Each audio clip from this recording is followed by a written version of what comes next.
Humid, 84 degrees, nearly 90% on the heat index, and there are thunder showers in the forecast. We had about a 5-minute shower around noon today in Tampa, and you can see the big clouds building off to the east. Pittsburgh has won the toss. Martin Gramatica to kick it off for the Tampa Bay Buccaneers. And deep are Hank Poteet and Troy Edwards. And we're underway in Tampa. Gramatica, line drive. Poteet will take it out. Has some blockers, but slips down at the 19-yard line. Dwight Smith there on the coverage. Cordell Stewart. It's an interesting note to show how well Pittsburgh runs the ball as you look at his passing numbers, but add to that the fact that Stewart has rushed for 137 yards. He's the number 3 runner on this team, but 137 represents as much as any Tampa Bay runner. They start from the 18. They mark it. Burris to the left. Hines Ward, who has 28 catches, to the right side, and Jerome Bettis and John Whitman behind Stewart. Bettis tries the center of that defense and meets full resistance. Maybe a gain of 2. Here are the men in black and gold. The Steelers' offensive line features Gandy, Faneca, Harding, Tilsky, and Smith. And in the backfield, we've already seen Jerome Bettis with Whitman the blocker, Plexico, Burris, and Hines Ward outside, and Mark Bruner regarded as one of the top blocking tight ends in the NFL. 3 wide on 2nd and 8. Bettis, the lone running back. Stewart's first throw, underhands it to Bettis. Bettis runs over his own blocker and battles out close to a first down at the 28. Tackled there by Jamie Duncan. Here are the men in the pewter pants, the Tampa Bay Buccaneers. Marcus Jones, Anthony McFarland, the All-Pro Warren Sapp, and Simeon Rice. Unrestricted free agent acquisition. Quarles, Duncan, and All-Pro Derek Brooks at linebacker. They can all run. Donnie Abraham, Rondé Barber at the corners, John Howell, and Pro Bowler John Lynch at safety. Tony Dungy, in his 6th season here as the Tampa Bay coach, he and Bill Cowher, the Pittsburgh coach, were assistants under Marty Schottenheimer for 3 years. On first down, Bettis just can't get that bus out of first gear and loses a couple. Derek Brooks with the tackle. And joining us down on the field, Bonnie Bernstein. Hi, Dick. Well, perhaps Mom Nature could be the biggest factor in Jerome Bettis not getting his 4th straight 100-yard rushing game. He told me before the game his asthma's so bad with the humidity, he had trouble even breathing during a light jog. He says, ordinarily, I may come off the field once a game to rest. It may be as much as 1 time a series now. And all the trainers down on the field have an inhaler just in case he starts struggling. Dick? All right, Bonnie, he's out of there now, and zero in for him. The quick pass to Burris, who is tackled immediately after short yardage out at the 32-yard line. Credit that Shelton Quarles with the stop.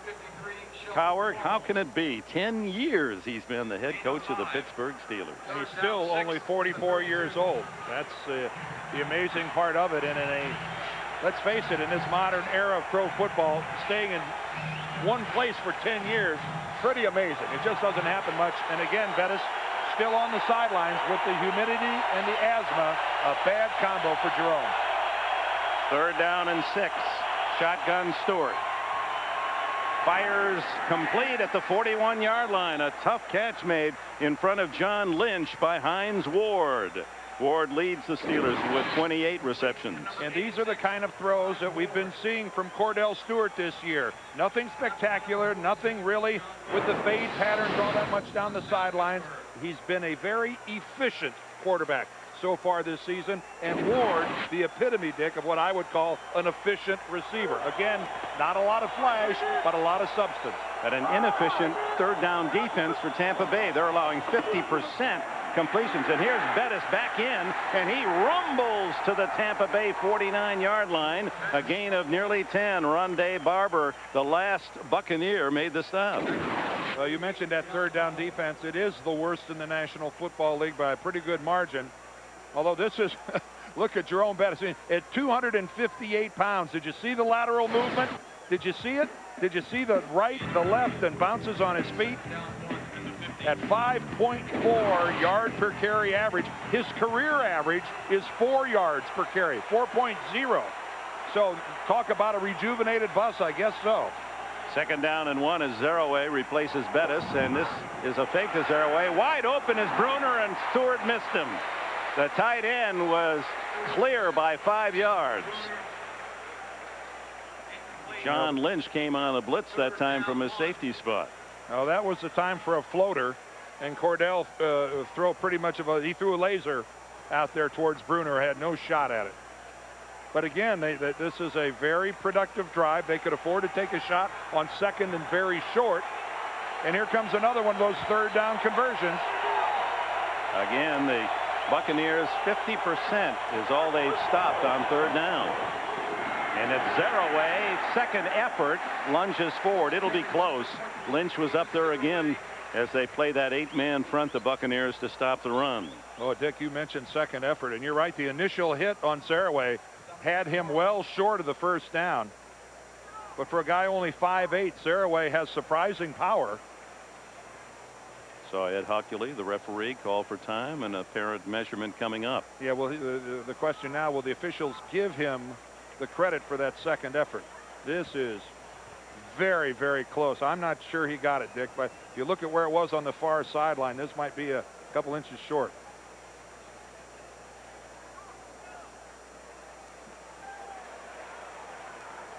Good call. Well, this is a tough spot for Bill Cowher. You're across midfield. If you punt the ball and you punt it into the end zone, you're going to pick up 25 yards or so. If you have a lot of faith in your defense, and if you have Slash at quarterback, 4th and inches may give you some confidence, and that's what we seem to be seeing. Well, Cowher told us yesterday, I want to err on the risk side. I have to tell my team I want them to play aggressively and take chances. So in a situation where the bulk of Bettis is a requirement on short yardage, they don't have him. Zaraway is the tailback. Long explanation in the huddle by Stewart. You got to wonder if they're going to snap it. They are. And Stewart is rejected, falls forward. This is going to be very close again. Shelton Quarles, the linebacker, there to meet him. I think he's got the first down. He did cross the 49, inside the 49, and that should be enough, and barely so. Yeah, that's a first down. Ed Hockley is our referee today. He's going to go ahead and measure it. Watch this athletic ability by Cordell Stewart, because he launches himself, but boy, he is shot back. But he stays on his feet. The knee doesn't touch the ground, and then he lunges forward. This is just an outstanding effort by Cordell Stewart of landing on his feet and getting enough forward momentum on the second try to pick it up. Slash over the hash, yeah. And it's enough for the first down. Slash over the hash. All right. Well, it was interesting yesterday. He said he likes the nickname. At one time, I think he perhaps didn't, because he wanted to be considered a passing quarterback. And he likes running the football. And Bill Cowher told us that he thinks that when Cordell has success running the ball, it makes him a better passing quarterback at the same time. It's a confidence thing. Bettis back in. Stewart to throw on first down. Going long. Has the man Burris. And it's intercepted. Stolen away by Rondé Barber. His second pick of the year.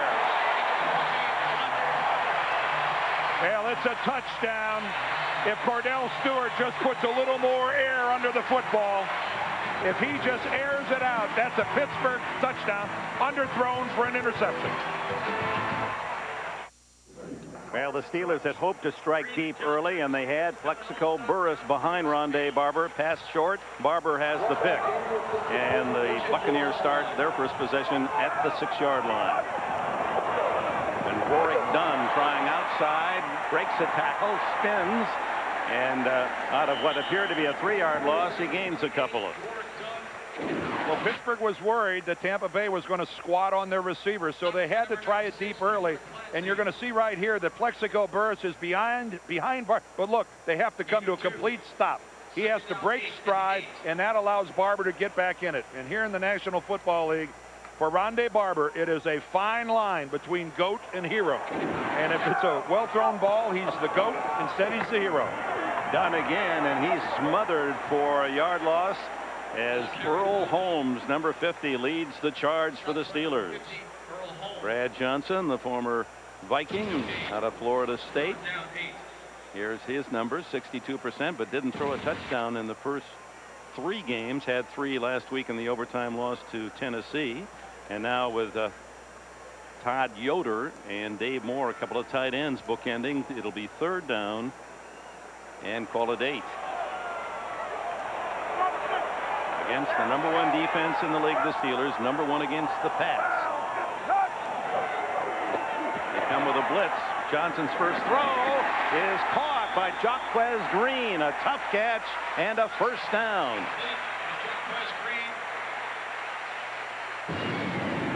Here's the starting lineup for the Buccaneers. Walker, McDaniel, the perennial Pro Bowler, Christie, Coleman, and Wunsch up front.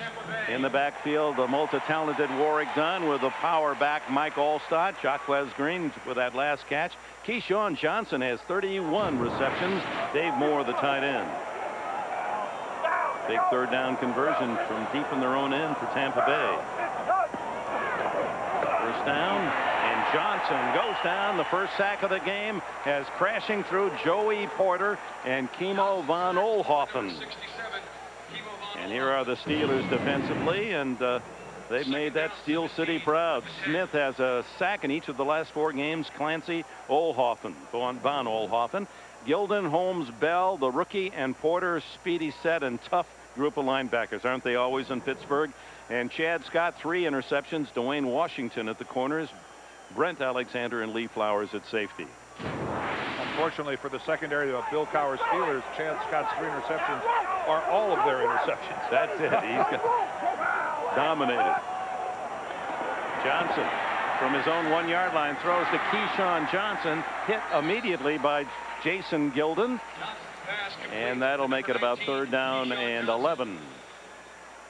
Reminder, log on to NFL.com and read what Michael Vick, Steve McNair, Jeff Garcia, Junior Seau, other NFL stars have to say in their own words. It's only at NFL.com or AOL keyword NFL.com. Well, Brad Johnson told us on Friday that he sees no rhythm to this blitzing defense of the Pittsburgh Steelers. He said, you can't get a tendency on them. I don't know where they're coming from. He goes, I'm not sure they know where they're coming from, but they will come. They rushed only 3 this time, and Johnson, with plenty of time, throws it away. No one open.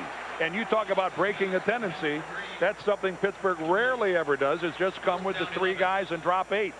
And as you can see, it thoroughly disrupted the Buccaneer passing game, and Johnson had nowhere to go but toss it away. That brings on Mark Royals, the punter, who kicked for the Steelers for 3 years back in the early 90s. Been around 13th season now. Hank Poteet at the other end at the Steeler 45.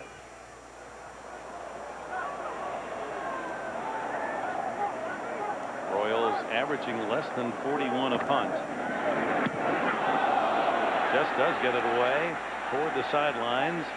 And it takes a beautiful Tampa Bay roll, hugging the sidelines. That was an award winner. And Pittsburgh will have it at their own 30-yard line when we return. CBS is sponsored by Southwest Airlines, proud sponsor of the NFL and official airline of Super Bowl 36. Budweiser, with the crisp, clean, refreshing taste you'll find in no other beer. And by Chevy Trucks, the most dependable, longest-lasting trucks on the road. And welcome back to sunny Central Florida. Each team with a possession, no score. The Steelers, they mark it at the 32-yard line. We'll begin play here in the first quarter with 6 minutes and 7 seconds left in the period. Bettis, the lone running back behind Cordell Stewart. And it's the bus rumbling to the 39-yard line. Good pickup on 1st down. And I'm sure the sun coming out is being cheered on the Tampa Bay sideline. If you'll notice, the Steelers are wearing their black jerseys. That was a decision made earlier in the week. by Tampa that normally wears red to go along with their pewter pants, that they would put the Steelers, who already wear the black helmets, in the black shirts. And why not? That's take every advantage you have at your disposal. Tampa Bay using the humidity and heat as Miami does to the south. And take my word for it, Dick, it's hot inside those black jerseys. It's a huge difference. Second down and a couple. Stewart underneath the Hines Ward, and he has a first down, and more twisting to the 48-yard line of the Buccaneers. Anthony McFarland, the tackle trailing the play, made the stop. Stopped by John Howell. Well, everyone has talked about Cordell Stewart and his confidence and how he seems to be a new person. I think everyone is well aware of the fragile psyche of Cordell Stewart over the years. He's gotten good protection by his offensive line. That's really stalemating things in the middle. But even after throwing the interception, the Steelers have no problem coming back and letting Cordell throw the football. He's 4 for 6 in this first quarter, and now to give to Bettis, and on first down gets about 4 before John Lynch makes the collision. Number 47, Lynch out of Stanford, a 3-time Pro Bowler. He was a 2-sport star there on the farm in Stanford. He said he followed John Elway because he wanted to be able to play quarterback and be an outfielder pitcher in the baseball team, as was Elway, and was drafted very highly by the Marlins as a baseball relief pitcher. Said he had a 95-mile-an-hour heater. He said, that's all I had. On second down. Oh, another fumble exchange between Hardings and Bettis. And that Stewart, rather. This has been a problem all season long. Jeff Hardings, who played guard in Detroit, has been converted to a center here in Pittsburgh, and the exchange between he and Stewart has been a problem all season long.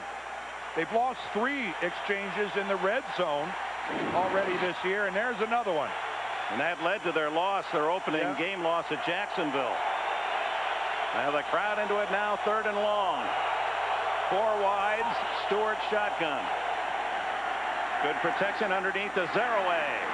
But it's read well by the Buccaneers, and he stopped well short of the first down by Jones and McFarland, along with Brooks. Boy, a fumbled exchange between center and quarterback. Talk about throwing a wet blanket over everything you do. It just freezes the entire offensive huddle. When you can't execute the simplest part of the game of football, it really affects the confidence of everybody in that huddle, Dick. Josh Miller sends a dying spiral toward the goal line, and it's caught by the Steelers and the 5-yard line. So that pins Tampa Bay back. Hank Poteet made the play. Back to Tampa, and a reminder tonight, 60 Minutes. Even if the U.S. military gets Osama bin Laden, are there more than just him ready to take over? Ed Bradley has the story for you tonight on 60 Minutes. Well, Dick, so far the best completion of the day for Pittsburgh has been from the foot of Josh Miller into the hands of Hank Poteet, pinning Tampa Bay here back at the 5-yard line. That was a huge special teams play. Well done. Johnson line set at the 5, gives to Dunn, who runs into the teeth of a blitz, and Lee Flowers from a safety spot stops him for no gain. Good look there at the run blitz. That was against the run all the way. Talk about putting 8 people in the box. Pittsburgh put 9 in the box that time. Pretty hard to run against a defense like that with that many people at the line of scrimmage. And again, the special teams play and the interception have forced Tampa Bay to start way back against their own goal line. 3 wides this time with Dunn behind Johnson.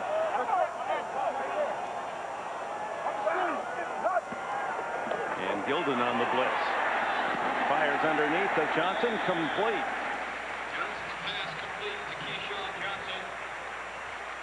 Keyshawn Johnson with a catch, his first of the game. Out at the 15-yard line and just across for a first down. See right there that Dwayne Washington working against Keyshawn really bought the shoulder fake that Keyshawn gave it to go downfield. 31 receptions. You see that puts him among the NFL leaders with his yardage, but you know, he is not a long field threat, and he wants to be today, telling us, I know they're going to sit on me. I want a chance to try to stretch this field. I know I can do it. Dunn on first down. Hammered down at the 18-yard line. Kimo von Oelhoffen again with the tackle. The Young man from Boise State. How about his alma mater with the upset of Fresno State this week? Second down, 8 at the 18. Native of Hawaii, Molokai. Not a bad place to be from, huh? Yeah. Just little Hawaii action, little surfing, little lying on the beach, Dick. Of course, we're down here in Florida. We can't complain. Only suckers beef, you know? You got that right. Second down and 8. Johnson to throw. And it's Keyshawn Johnson, the Johnson to Johnson connection. Yeah. Tackled by Washington. Well, that's the old stop fade route where you fly down the sidelines and intentionally the quarterback throws it back behind your left shoulder, back towards it. And look at Keyshawn Johnson, a guy that size. That's almost an impossible route for a cornerback to defend. If it's well thrown by the quarterback and a well-executed route by the receiver, especially a big receiver, Dwayne Washington has almost no shot at that at all. And with 31 receptions in 4 games, a quarter of the season, he's working on 124. If he can keep up this pace. And doesn't he know it? He'll tell you, he is done. And he meets that second wave of black jersey tacklers as Flowers comes up to help out from the secondary. And when you play Pittsburgh, Dick, there's always that second wave of tacklers. Very seldom you see just one guy get a hit on a defender. They come in a wave. No surprise as this first quarter comes to an end. No score yet. The Buccaneers nothing, the Steelers nothing. Will return to Raymond James Stadium in Tampa right after this message. Is sponsored by Universal Pictures K-Pax. This fall, celebrate the possibilities. Kevin Spacey and Jeff Bridges. And by Pizza Hut, where every week this fall you can get one of our delicious pizzas for an unbelievable price. To the second quarter, 0-0 here in Tampa, and the Steelers maintain their mark of not allowing a point in the first quarter this season. Now through 5 games. Buccaneers have it. Second down and 9 at their 39 as we open the second period. Brad Johnson to throw. Batted down by Jason Gilden. Of course, the Steelers have only scored 7 in the first quarter. So a great job defensively, but they're not exactly lighting it up offensively either. Gilden is 6'4". And just what every good pass rusher has to do. It doesn't matter whether you're a defensive lineman or a linebacker like Jason Gilden. If you're not getting much in the way of penetration past the line of scrimmage, get up in the air. Too Tall Jones was one of the best I ever saw at that. Just outstanding eye-hand coordination, batting down balls. Players don't get enough credit for doing that. 3rd and 9. Johnson shotgun. Fires down the middle. Keyshawn Johnson with a sliding catch at the Pittsburgh 35. Boy, what a beautiful throw by Brad Johnson going to Keyshawn on the post. Starts with good pass protection. He's able to step up into the pocket, but actually really good coverage by Mike Logan. He's with Keyshawn pretty well right there, although Logan at the last minute just seems to come up like 2 or 3 inches short of getting a hand on the football. That was an outstanding throw by Brad Johnson. And Keyshawn Johnson with 4 catches already, 63 yards. That one good for 26. Now Dunn spins out of a tackle and fights his way near the 25. They're roaring here in Tampa. They're cheering elsewhere. Jim? Yes, they are, Dick. They have stirred the dog pound in Cleveland. 100 yards of offense already for the Browns. And James Jackson from 11 yards out. 7-0 Cleveland over the Ravens. Let's go back to you. All right, Jim. And with the Ravens being beaten last week by Green Bay, you just wondered how they would react. And it looks like the Browns are still moving the ball on them. Keep an eye on that one. Second down and 1. Throw complete.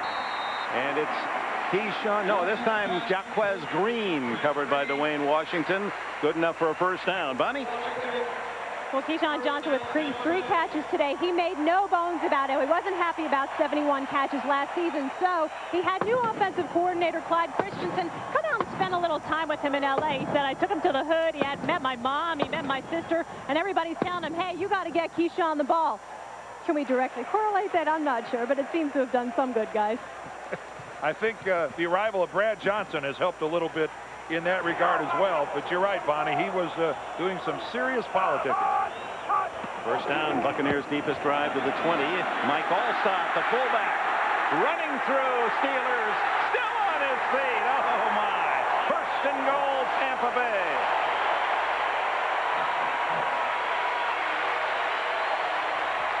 First and goal, Tampa Bay.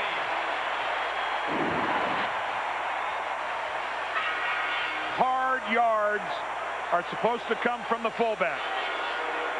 These are hard yards. Mike Allstott from Purdue has been doing this his entire NFL career. He doesn't take the blow. He delivers the blow. And Joey Porter had a bigger tiger than he could tame. First and goal from the 8. They give it right back to Allstott. And he's able to manage back to the line of scrimmage and then gain one before Earl Holmes can get him to the grass. But there's a fullback's decision-making process, Dick. When given the opportunity with a defender, do I go to the sideline or do I go back upfield? It is always the choice to go back upfield. I don't want to go this way. That's right. I'll go back to the middle. Oh, wait a minute. Do I go outside? Nope. I'm going to go back to the middle. That is outstanding lateral movement and just good, sensible running by Mike Allstott. 4 times to the Pro Bowl. No surprise. Here he comes again. Off tackle, but stiffening tackle from Dwayne Washington to help out Jason Gilden at the 5-yard line. 3rd and goal. Allstott, who carries nearly 250 pounds. I thought he put it pretty well yesterday or 2 days ago when he said, yes, we're 2-2. We're only a couple of plays from 4-0, but we're only a couple of plays from 0-4. He's with years in the league comes a little maturity, and you're right, Dick. He knows that, you know, but nobody inside the Buccaneer locker room is panicking. As Keyshawn said, everybody outside the locker room is. We're fine. We've been here before. We'll be all right. 3rd and goal from the 5. Blitz, and down he goes as Deshae Townsend sacks the quarterback Johnson, denying the touchdown and bringing out the field goal unit. I'm sure for a moment he thought that was Rod Woodson coming at him with number 26, but it's Deshae Townsend. And Johnson did not see Townsend until it was too late. He's looking downfield and he doesn't see him till he's right, you know, almost 2 yards away from him. By that time, it doesn't matter how open Keyshawn Johnson is. Brad Johnson has other problems. So it's Martin Gramatica to probably be a 31-yarder officially. And this scoreless tie is snapped by Gramatica's right foot. The Buccaneers take the lead, 3-0.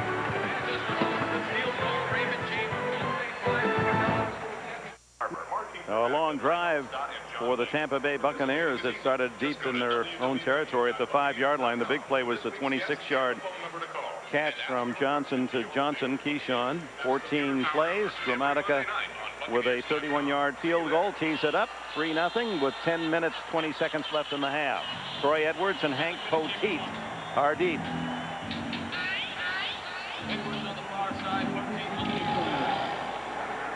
Spins it low, drives it to Troy Edwards. 15.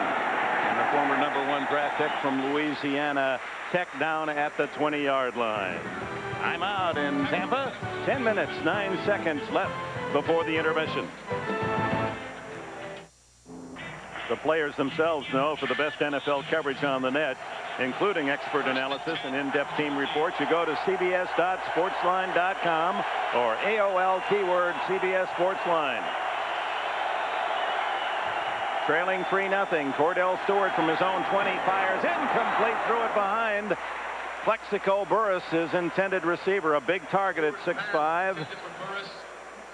A reminder tonight after 60 minutes, Max's students want to pose nude in a magazine. He's all for it, but how will he feel if his daughter decides to join in? Don't miss the education of Max Bickford tonight after 60 minutes on CBS. Is that really what it says?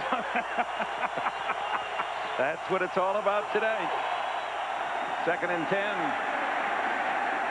And nothing there for Jerome Bettis. Look at them pile and push him back. Led by Warren Sapp down at the bottom of that pile. Tackled by number 94. Time now for an update. Let's go to New York and Jim Nance. All right, Dick, 164 yards for the Colts. All they have is a field goal. 2 field goal attempts have been blocked. This one by Tabucky Jones of the Patriots. Vanderjagt missed only 2 kicks all of last season. 2 blocks today, and New England leads it 7-3 second quarter. Let's go back to Dick and Dan. Thank you, Jim. A little less chest bumping going on, I imagine, by Mike Vanderjagt. 3rd down and 8. Stewart. Beautiful throw as he threaded that one through the zone, complete to Troy Edwards. And Edwards has a Steeler first down out at the 38 in front of Donnie Abraham. Well, Edwards, one of the #1 draft choices that they've been waiting to come around. First of all, just look at the pass protection. Cordell Stewart, he didn't even have to release it then. He had all the time in the world working against this cover 2, this zone coverage. Warren Sapp handled one-on-one by Alan Faneca. Excellent job by Faneca running him upfield. But a sharp, decisive throw by Stewart.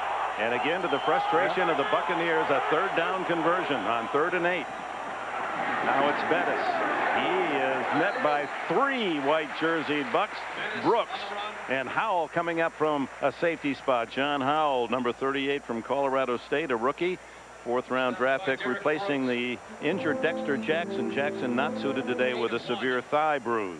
Yeah, he got that injury last week, and Howell, to get some experience, ended up playing more than half of the game at Tennessee last week. So at least he got some snaps in last week at that free safety position. Being coached by John Lynch in that deep secondary. I was going to say, how reassuring is that? 2nd and 9. Stewart. Oh, a tough catch by Hines Ward, and Ward fumbles the ball. No, he doesn't. He hangs on and gets to the 40-yard line, and a flag is down back at the 32-yard line, and Warren Sapp pointing at the flag from a prone position.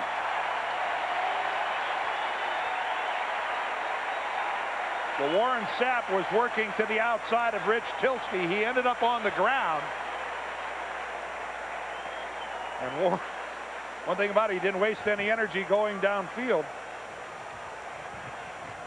There's a pretty major discussion going on here, although the Steelers have conceded the penalty and walked all the way back to the 20-yard line. Negates a 22-yard gain, apparently. There was no foul for holding on the play. The player slipped. The play results in a first down. Oh! Sapp celebrated prematurely. And it is a first down at the 40 of the Buccaneers. Now Warren Sapp, here's Warren Sapp right here. Now watch him work against Rich Tilsky. Working to the outside. Oh, Warren Sapp trips. No question about it. He actually trips over the legs of right tackle Marvell Smith. And that was a good job by the officials of picking up that flag. That was not holding. Warren Sapp tripped. He may have been arguing that the 2 Steeler blockers fell on him and wouldn't let him up, but the play had long gone by then. You're allowed to do that. That's you're nodding as if that you might have applied that maneuver. What do you do? Help him up and say, go hit my quarterback? No way. First down then for Pittsburgh, trailing 3-0, 7.5 minutes remaining in the second quarter. The slant complete to Burris. Such a target he is. #1 pick from Michigan State a year ago, but somewhat disappointing as a rookie. Had only 22 catches and only 10 this year in the first 4 games. Well, they just have to get production from these 2 #1s, Dick. You know, the #1 in '99 was Edwards, who we saw catch the ball earlier on this drive. Burris, the #1 last year. You've got to get these guys out on the field, and it's one of the things that Bill Cowher stressed with his new offensive coordinator, Mike Mularkey. I want a simplified system, and I want my #1s on the field. 2nd and 2 with 2 tight ends. Stewart scrambles, and John Lynch gets him. Or is it Simeon Rice?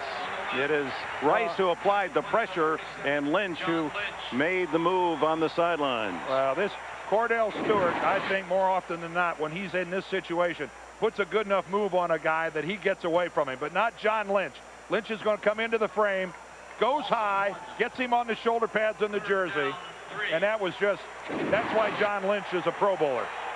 That's what you expect your strong safety to do, not get juked.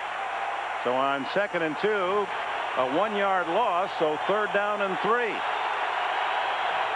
Bettis with 2 tight ends. Bettis on a toss, throws the ball wide open. It's complete to Toomey. Jeremy Tooman has a touchdown. Oh, there is a wrinkle that Pittsburgh saved especially for the Buccaneers. A halfback, fullback pass. Jerome Bettis to Jeremy Tooman, his 2nd catch of the season. A power formation. Everybody expects power football. And look at the touch that Jerome Bettis puts on the football. Tooman fakes a run block. Could not be more wide open. And Bettis delivers an absolutely perfect spiral right on the palms of his hand. Extra point from Chris Brown. The Steelers have struck with 6:07 left in the half. Bettis to Tooman. That'll raise some eyebrows. Slinging Jerome Bettis. Talking about that bullet pass to tight end Jeremy Tooman that went 32 yards for the lead touchdown as the Steelers drive 80 yards in 8 plays. Well, you know, Jerome Bettis is quite a bowler in his own right, so he's used to putting some soft touch on the ball. Deep to Dwight Smith, the rookie from Akron, and he's tackled at the 15-yard line by Mobell. 5:57 remaining in this first half. The Buccaneers now trailing the Steelers 7-3. Jeep, makers of Grand Cherokee, Wrangler, and the all-new Jeep Liberty. Rolaids, R-O-L-A-I-D-S spells relief. And by Smirnoff Ice, intelligent nightline. Welcome back. 5:57 left in the half. From the 15, Johnson fires to Keyshawn Johnson, 1 man to beat. And he's tackled out at the 34-yard line by the last Steeler, and that was strong safety Brent Alexander. Let's go back and look at the touchdown pass. Here's Jeremy Tooman right here, and he's going to loop around this way, but everybody's looking at the bus. A power formation, 3rd and short. You're expecting the run, and look how well they sell this. The secondary comes up. By that time, Tooman is beyond them. The 2nd catch of his career, the 1st touchdown of his career for Jeremy Tooman. And I bet he didn't think he'd catch it from Jerome Bettis. And it was Bettis' first touchdown pass of his career. He's now tied for the club lead with Cordell Stewart, each with 1 touchdown pass this year. Bettis and Tooman are both going to fight over that ball. Tooman's first touchdown reception, Bettis' first touchdown throw. My money's on the Bucs.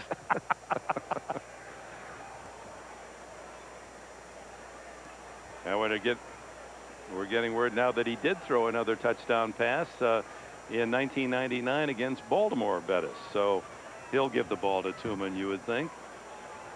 Meanwhile, the Buccaneers on 2nd and 10.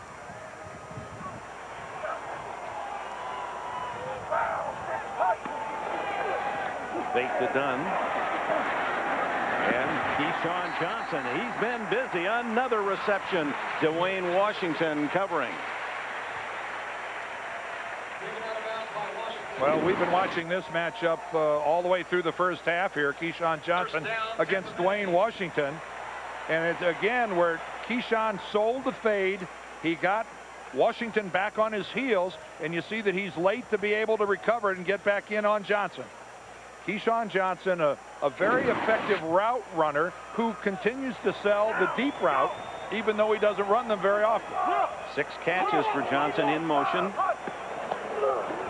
And now Dunn burrows his way to the 50-yard line where it'll be 2nd down and 7. Follow all the games on NFL.com, and after the games get in-depth analysis and recaps from all the experts. You'll find it at NFL.com or AOL keyword NFL.com. Beautiful shot of Raymond James Stadium. Nearly 66,000 sold out every game since it was first opened in 1998. course, hosted the most recent Super Bowl proudly. Brad Johnson's going to scramble. Doesn't go to the slide. Bulls his way to a first down at the Steeler 42. Well, Slash Johnson takes off with the ball. You don't expect this. Brad Johnson, although he's a more effective runner than you might think. He's a huge guy at 6'5", 225. But look at that. That's just too good. That's too good to turn down. The Steelers really negligent in their passing lanes. And Brad Johnson, even though he doesn't choose to run, the first thing through his mind, you give him that up the middle, and he's going to go. Superb basketball player in high school and in college. Played freshman ball at Florida State. Approach the 2-minute warning, and it's Warwick Dunn dancing and finds a little crease, enough to get about 4 yards to the 39. Lee Flowers the stop for Pittsburgh. Does the first guy ever bring Warwick Dunn to the ground? Not very often. Not very often at all. Spins, reverses field, dances. And when he has to, he'll actually lower his shoulder and go into you with power. He's the whole deal. 2-minute warning. 7-3 Pittsburgh. Welcome back. Tampa Bay driving with 2 minutes to go, trailing 7-3. A fullback throwing a touchdown pass. That might be the equivalent of a lineman recovering a touchdown fumble in the end zone. It has to be pretty exciting, and it was it's just a well-designed, smart play. And we've seen running backs over the years execute that. Walter Payton was an outstanding passer with a lot of touchdown passes. Johnson has it rejected again. Fly swatted back by, again, Jason Gilden, I believe. I'll say one thing about it, and when you do it in the first half of a football game, Dick, and you get away with it, it's going to slow down the secondary force on Jerome Bettis for the rest of the game. They're going to take a good long look at him before they come flying up to the line. And again, even though nobody was in Brad Johnson's face, the rejection was there again by Jason Gilden. 2 for Gilden, who broke Leslie O'Neal's sack records at Oklahoma State. Johnson now sacked twice, hurried 3, batted down as well. 3rd down and 6. Goes underneath. Oh, almost intercepted, and it was Dwayne Washington who had an open field ahead. Oh, he had that. Riedel Anthony was the intended receiver, and Washington sees this all the way. Brad Johnson looking left, throwing left. Oh, and I'm only assuming because his legs got tied up with Anthony that somehow that distracted him momentarily from looking the football into his hands. But he had that all the way. 4th down and 6 from the 39, and this is always an area where you have to expect that Royals might have another play other than a punt in mind. Their snapper moves the ball a little bit, and he gets away with it a lot. Last week, a couple offsides against the opponents. Royal kicking into the wind. Poteet, fair catch. A flag is down at the 10-yard line. Flag actually back at the line of scrimmage. Flag.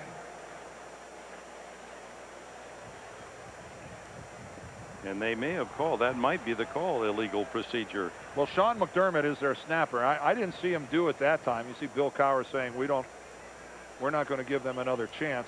But he got 2 offsides against the Titans last week by just flinching that ball, massaging that ball a little bit.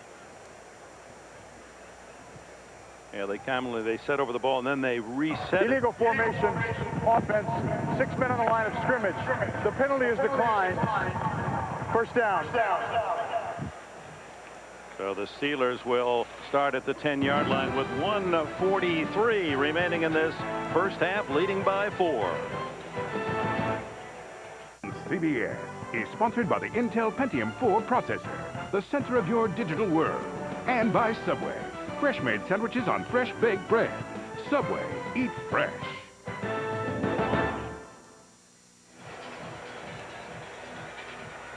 Welcome back at 7-3 Pittsburgh. Coming up, the next halftime report. Jim, Mike, Randy, Jerry, all the scores, highlights, latest NFL news, plus a CBS News update, America on Guard. Stay tuned for our halftime as the Steelers break huddle. Ball at just inside the 10-yard line. I want that hat. It's a pirate ship hat with sails on it. The give is to Bettis trying to get outside. And he is knocked down at the 12, a gain of 2. Al Singleton makes the stop. And a timeout called by the Buccaneers with 1:37 left in this first half. Reminder that Wednesday on CBS, The Amazing Race takes you to the most exotic location yet, where the culture and crush of humanity could force teams to the breaking point. And it's an all-new Amazing Race Wednesday on CBS. Warren Sapp limped off, not seriously, but did not seem 100% as he came to the sidelines here with 1:37 left in this first half, and the Buccaneers calling time. They have 2 more timeouts. Pittsburgh has all 3. Tampa Bay hoping they can stop Pittsburgh and get a final shot here in the half. Zaraway wrapped up for a loss at the 10-yard line. John Howell comes up from a safety spot, and immediately Tampa uses its second timeout.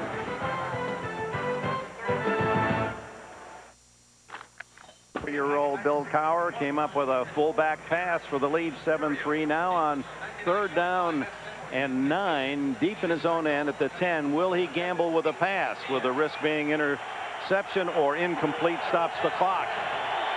Well, they've got the #1 defense in the league. I think he's willing to fall back on that, but look at this. Quarterback draw. Stewart has the first down and more out to the 27-yard line. What a weapon those legs are. Oh, and how upset Monty Kiffin, the defensive coordinator of Tampa Bay, and Tony Dungy have to be. How many times does Pittsburgh run the quarterback draw with Cordell Stewart? This is nothing new. They show this play 3-4 times a game, and Tampa Bay that time just seemed to be caught completely by surprise with him dropping back. A reminder, the Nextel halftime report is coming up. Jim, Mike, and Randy, Jerry as well. The scores, the highlights, the latest NFL news from the early games today, plus a CBS News update. America on Guard coming up next. Tonight on the CBS Sunday movie, One Moment Changed Her Life. This movie may change yours. CBS presents an unprecedented all-star cast, an inspirational true story tonight. Jennifer, tonight on CBS. Well, the rushing totals are interesting. Jerome Bettis often can just mark 100 yards down in his column, has just 25 in the first half, and Cordell Stewart was 17. Well, let's be serious. Regardless of Tampa Bay's numbers through the first 4 games of the year, Dick, year in and year out, these are 2 of the best defensive teams in football. Zaraway and a safety blitz from John Howell. He came running from 20 yards away and timed it perfectly for the tackle. And then Warren Sapp was more than willing to come in and help clean it up. I think Tampa Bay is assuming that Pittsburgh is not going to take any foolish chances by putting this football in the air. I think Bill Cowher on the road, going to the locker room 7-3, could not be happier. They have an amazing record under Cowher, the Steelers, in his 10 seasons. When they lead at halftime, Pittsburgh's record is 67-7. Well, Stewart, he was just going to fake the pass and run all the while. You had the feeling he wasn't going to throw unless someone was 10 yards in the open. Right. That was going to take somebody in the secondary falling down before Cordell Stewart put that ball in the air. And they know that they're on the road in a stadium where Tampa Bay is 20-5 here at Raymond James Stadium since this stadium has opened. One of the best home field advantages in football. You better believe they're happy to be leading at halftime. Bucks have won 6 in a row, in fact. Warren Sapp and the defense did their job, allowed only 1 touchdown, but the Steelers' #1 defense in the league were even better yet at 7-3. Bonnie? Well, there's been a lot of talk about how Tampa's defense has responded to scrambling quarterbacks. Give me your report card today, Tony. Well, we're doing okay. They have some design plays for Cordell. He made a first down on the last one. Again, our 3rd down defense is what we've just got to be better at. All right, Coach, thank you. That has haunted the Buccaneers, allowing 50% conversions to the opponents on third down. And that is the end of our first half here in Tampa with the Steelers 7, the Buccaneers 3. Coming up next, the Nextel halftime report. Jerome Bettis pass with the only touchdown of the first 30 minutes, and the Bucs have played right down to the final play. All 4 of their games, it looks as if we may have another. Yeah, and this is hardly a surprise, Dick. We knew that both of these teams were going to try to be conservative offensively and thinking that a major turnover is going to cause someone to win or lose this game. Let's go ahead and check the numbers for the first half, and we're going to see that neither team ran the ball very well. The passing yards for Pittsburgh, you see there with 117, maybe more than they were expecting. The only turnover by Pittsburgh wasn't really a factor. Actually pinned Tampa Bay back at the 5-yard line. So things pretty even down the line. The one thing, though, that coming in, Tampa Bay said we must get better on our third down defense. So what have they done? They come in averaging 50%, which is horrible. They allowed Pittsburgh to convert 4 of 6. So for 66%. So Tony Dungy obviously has to be mad about that. And rain is only a half-mile away. Looking off in the distance, there's some showers, but perhaps we'll sail around Raymond James Stadium. Rabi Abdullah and Dwight Smith deep as Tampa Bay will get the ball first. And this young rookie Smith from Akron University has come close to breaking a couple. They like him a lot. In fact, as a potential cornerback, they feel already that he's ahead of where Donnie Abraham and Rondé Barber were in their rookie year. Well, if you're a zip, you better be able to run. Oops. Smith fumbles the ball, picks it up, and pinned on the sidelines, able to get back out across the 15-yard line, and then is hit by a wave of Steelers. Bonnie? Dick, the rain's a little less than a half a mile away. It's here. That was a fast half a mile, wasn't it? The most glaring stat on Bill Cowher's sheet at halftime was Keyshawn Johnson. 6 catches for 95 yards. They have to put better pressure on Brad Johnson. He said, we want to mix it up. Put pressure on him sometimes, back off a little bit. And one other little tidbit. I asked Cowher how often they practiced that Bettis touchdown throw. He said, we tried it Friday, and let me tell you, it was the worst throw I had ever seen. And then in game time, Bettis delivers a perfect spiral. With a shower now hitting Raymond James Stadium, Dave Moore, the tight end, unable to hang on to that pass in the flat. Dwayne Washington covering. Well, it's a swarming Pittsburgh defense, and that's exactly what we saw in the first half. Deshae Townsend coming off the corner blitz, gets a sack, pressure up the middle, down goes Brad Johnson. 2 times Jason Gilden swats away the pass, and Dwayne Washington almost comes up with the interception. But that's nothing new. The only team in the league with a 3-4 base defense, 4 linebackers that fly around, and the tradition of excellent defense continues in the Steel City. And all the more difficult for the offense now with the rain falling. And Brad Johnson working with a wet ball. Fires incomplete. Oh, what a collision. As that one intended for Riddell Anthony, and Washington again meeting him just as the ball arrives.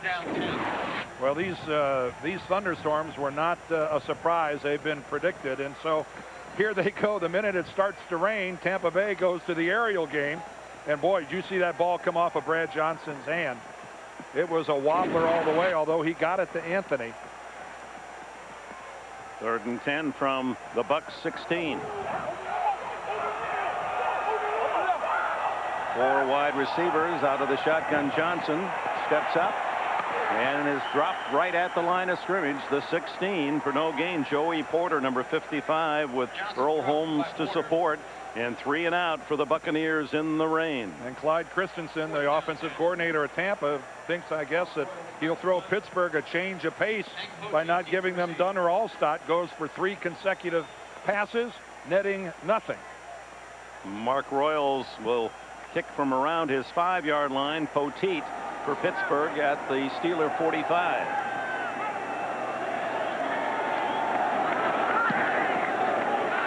Driving kick toward the sidelines again and out of bounds, and we'll see where the officials mark it.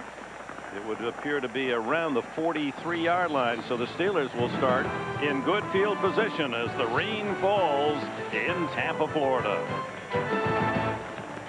Tampa calling upon all resources to stay dry. We look off into the distance to the skyline of the city of Tampa, and there's sunshine over there, so it's a brief shower. Nevertheless, it continues, and Pittsburgh, with its first possession of this second half, will start at their 43-yard line, leading 7-3. So a quick break of the huddle here by the Steelers. And the snap is to Hines Ward, who lines up at tailback, and the wide receiver gains about 9 yards before Jamie Duncan can bump him out of bounds. Yep, they had a quick snap, a quick break of the huddle, and Tampa Bay was still scrambling to get lined up defensively. Tampa Bay had a guy running off the field that barely made it. And you know, Hines Ward, his career at Georgia, wide receiver, quarterback. This guy can do everything. One of the great all-around players in the league. And Bill Cowher today emptying the old saddlebag as far as tricks. He said, you talked about it earlier, Dick, I want to take risks. I want my team to know that we're going to play aggressively. 2nd and 1. Stewart into the flat to Bruner, the tight end. Not much there, but they needed only one for the first down. In fact, for Bruner, only his 5th catch of the season. He's in there to do some heavy blocking, including on this man, Warren Sapp. Well, it's always fun to watch Warren Sapp play football. We've got him highlighted there. He's good blocking that time by Alan Faneca, takes him out of the play. This time he gets caught up in traffic, trips over the legs of one of the Steelers, and here he is again, always facing a double team. Warren Sapp very seldom will ever get single blocking. That's the respect that the guys around the league have for that guy. And by the way, one of the things to watch now is this center quarterback exchange for the Steelers as the ball gets wet. It's been a problem with the dry ball. Bettis into the clear. Can he go all the way? Bettis at 260 can outrun the Buccaneers for a touchdown. That's one of those things, if you weren't looking at it, you wouldn't believe it. That at 258 pounds, Jerome Bettis outruns one of the fastest defensive teams in the National Football League. Look at that shin. That's a Cowher touchdown shin to celebrate Bettis's first, that's right, his first touchdown run of the season. He's thrown for one and run for one. And he got headbutted by Jerome Bettis as he's coming off the field. And I don't think Bill Cowher cared one bit. Extra point. Chris Brown drives it down the middle. 3 plays, 57 yards. The payoff, a 46-yard sprint by Jerome Bettis. Sponsored by Southwest Airlines, proud sponsor of the NFL and official airline of Super Bowl 36. The One, starring Jet Li, rated PG-13. And by Volkswagen. On the road of life, there are passengers and there are drivers. Jerome Bettis with a 46-yard run makes it 14-3, the Steelers, and there's his career total, 10,282, and with that last run, he has moved past Otis Anderson into the number 13 spot in NFL history. Dwight Smith. And he's wrapped up at the 23-yard line. Let's go back to Bettis's long run. Well, we saw his career numbers. You know, Jerome Bettis has been doing this for a long time. When you put 8 men in the box and you got a lot of guys close to the line, if by chance the guy breaks through, watch from the left, the blur right there. That's John Lynch, who lost his footing coming up. So instead of a real hammer hit on the bus, it's a clean whiff. Watch again the blur coming in right about now. There he goes. That's John Lynch. And once Lynch is past him, Jerome Bettis outruns everybody. And again, I want to reiterate what a fast defense that is. And watch Bill Cowher. Oh, chest bump coming. I better back up. Move out of the way of the bus. So the bus has given the Steelers a 14-3 lead, and Warwick Dunn on first down, able to manage maybe a yard. Lee Flowers comes up from his safety slot to make still another tackle. Well, the crowd, I think, isn't just booing that run. I think that's in addition to the 3 passes they saw on the last possession that didn't go anywhere and gave Pittsburgh excellent field position. But you can't, if you are Clyde Christensen, the offensive coordinator at Tampa Bay, you can't abandon the run. You just can't do it. You're down by 11 points. It's early in the 3rd quarter. You've got to run the ball. Well, Alstott had a couple of great runs, and then they haven't given it back to him since. Underneath to Dunn, left alone. And Dunn able to fight its way for a first down at the 34-yard line. Holmes and Bell make the tackle. Well, Warwick Dunn has had a good receiving year. Nothing new about that. Nice play action. That's set up by the last time that they actually ran the ball to Dunn that went nowhere. That play was run in conjunction with the one we just saw. It set up that play action. Tampa Bay is in a position where you must be what you are.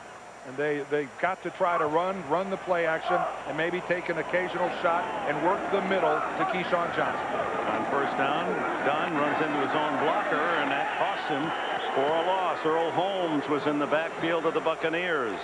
The rain has stopped, but the boos have not. Next Sunday, it's doubleheader NFL action on CBS. Here our lineup: Jacksonville, Baltimore, Jets, Carolina, Cincy, Detroit early, Oakland at Philadelphia. Big game. Most of you will see that one. Miami, Seattle, the Patriots at Denver, and Buffalo, San Diego. All starts with Randy, Mike, Jim, Jerry, Leslie, Dion, the entire NFL team. For more, go to NFL.com, the official source for all your NFL information. AOL keyword NFL.com. Dave Moore, the tight end from the University of Pittsburgh. A rare catch for him. He started the day with 5. Mike Logan, the tackle. And he was, you know, that's a completion that the Pittsburgh defense just conceded. Well covered. But the field has become slick with the rainstorm that we had. Even though it's not going to come up in pieces, the grass is wet. So going in and out of cuts, running patterns, making a break on the ball, the guys are going to have to be a little more careful. Make sure they've got their feet underneath them. 3rd and 9. Johnson, good protection to the sideline. Diving catch, is it good? No, they're going to rule him out of bounds. Dwayne Washington's covering Carl Williams. Williams, valiant effort, but hit the sidelines first. Well, Carl Williams at the top of your screen right there. Keyshawn Johnson's in the slot. He makes his break. 4th down, 8. Boy, from that angle right there, it's sure what we can't see is possession of the football, but it sure looks like his feet. Well, did the ball land out of bounds? And I think we may get a challenge here. I think Tony Dungy, hearing the reaction of the fans who saw the replay, has challenged. That last one we saw, Dick, it was so close as to whether the ball in his body touched out of bounds Tampa before Bay the knee. is challenging the ruling on the field that the pass was incomplete. And Ed Hockley, our referee, correctly explaining the rule on the field was incomplete. So let's watch his knees. Oh, he's out looks of like bounds. his elbows come down holding the football out of bounds before he gets anything inbounds. He wasn't able to drag his toes. Well, but his knee, your feet can be in the air if your knees touch the field first.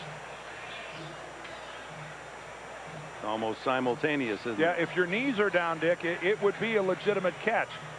Keep in mind, Ed Hockley, again, it's almost simultaneous. His knees landing in the field and the ball and his elbows landing out of bounds.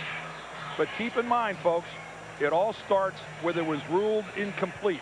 He would have to see conclusive evidence to overturn it. It's a tough call there, Dick. I'm not sure that's conclusive evidence.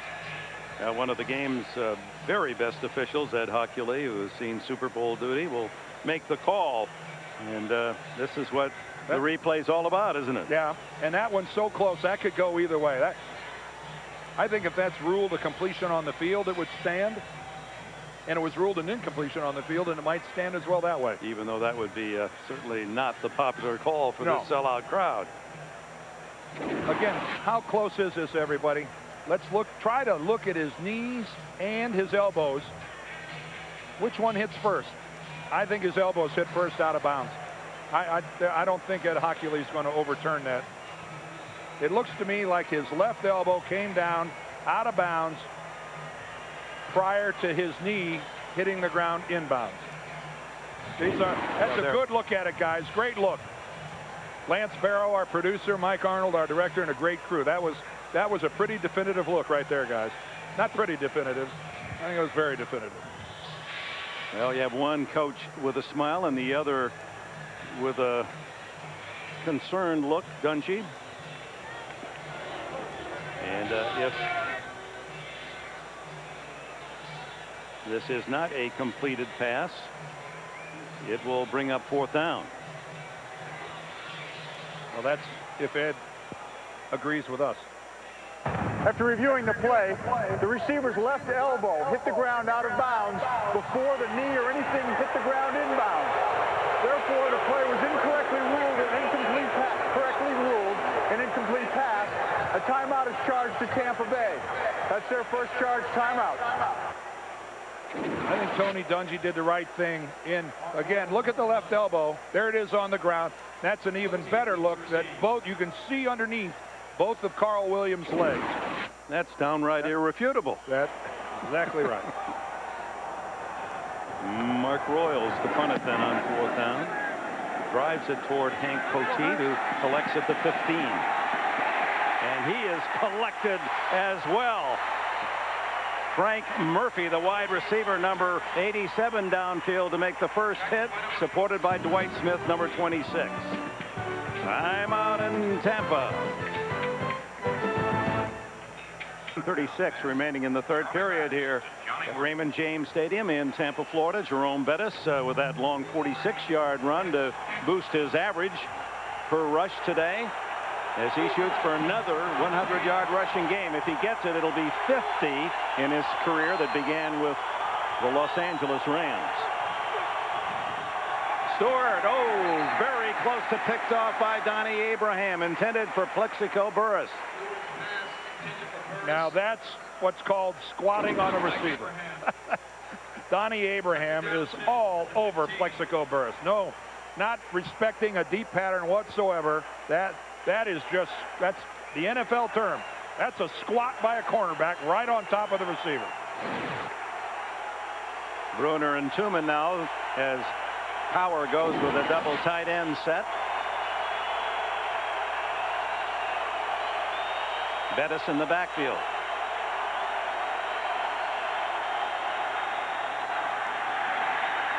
This is a planned run, and Stewart is out close to the 25-yard line, and a gain of about 9 before backup middle linebacker Nate Webster can make the stop. Well, it all started with a pump fake by Cordell Stewart. That's intentional to freeze the deep. Watch, he'll come up and pump fake to his left. There it is right there. That freezes the linebackers. And then it's a designed run from there. He's got Faneca out in front of him. He's getting blocking downfield by one of the best blocking receivers in the league, Hines Ward. Look at this guy. No, he's going after Donnie Abraham, and he's not going to stop. Here's another 3rd down challenge for Tampa Bay. It's 3rd and a long one.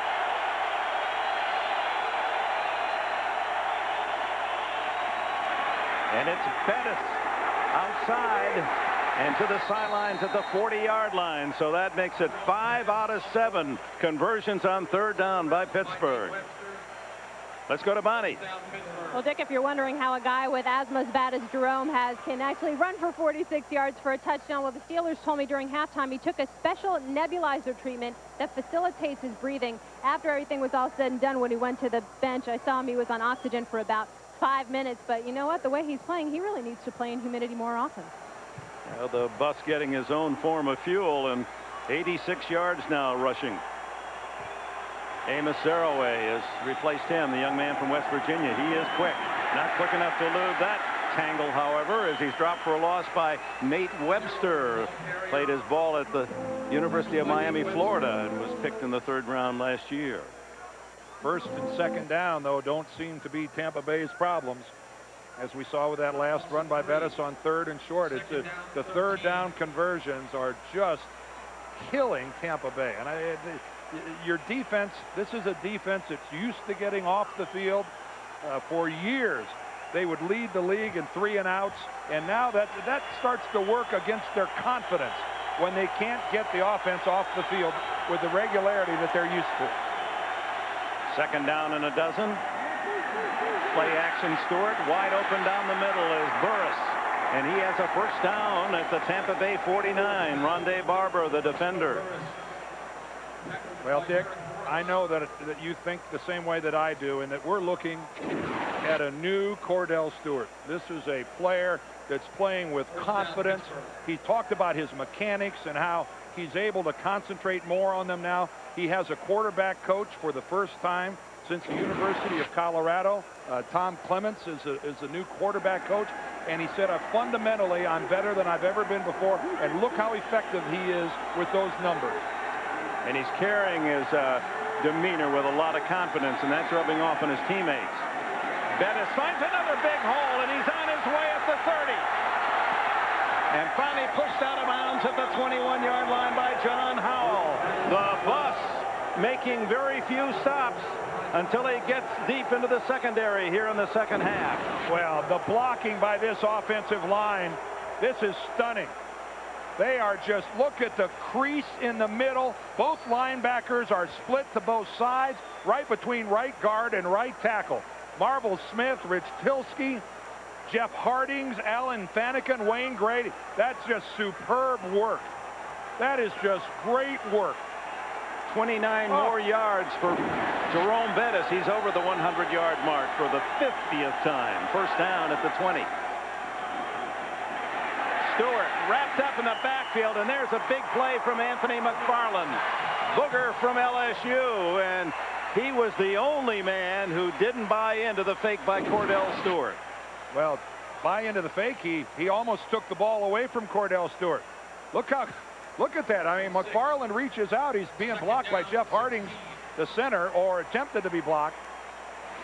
Boy, that was a dangerous play for Pittsburgh. Anthony McFarland almost knocked that ball loose.